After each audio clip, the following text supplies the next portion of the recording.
جوتوں میں نوٹ۔ ایک بزرگ تھے، وہ دنیا کی طرف بالکل بھی دھیان نہیں دیتے تھے، نہ اس کے مال و دولت کی طرف دھیان دیتے تھے۔ ایک دفعہ ایک مالدار آدمی، ایک رئیس آدمی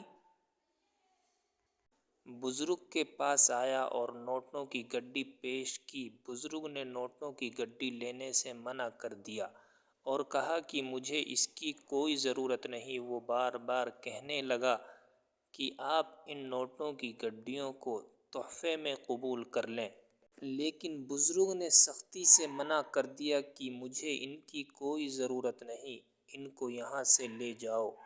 تو جب وہ جانے لگا تو اس نے ان نوٹوں کی گڈیوں کو بزرگ کی جوتوں میں بھر دیا۔ جب بزرگ صاحب نے جوتی میں پاؤں ڈالے، جوتی پہننے کے لیے تو جوتوں میں پاؤں جاتا ہی نہیں تھا۔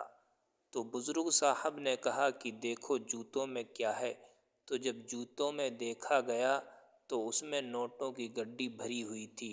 تب بزرگ صاحب نے کہا جو دنیا کی اور دنیا کے مال و دولت کے پیچھے بھاگتا ہے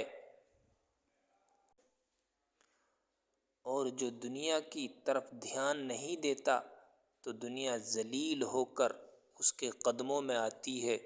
یہ واقعہ آپ لوگوں کو کیسا لگا کمنٹ میں ضرور لکھیں۔ پھر ملتے ہیں اگلی ویڈیو میں۔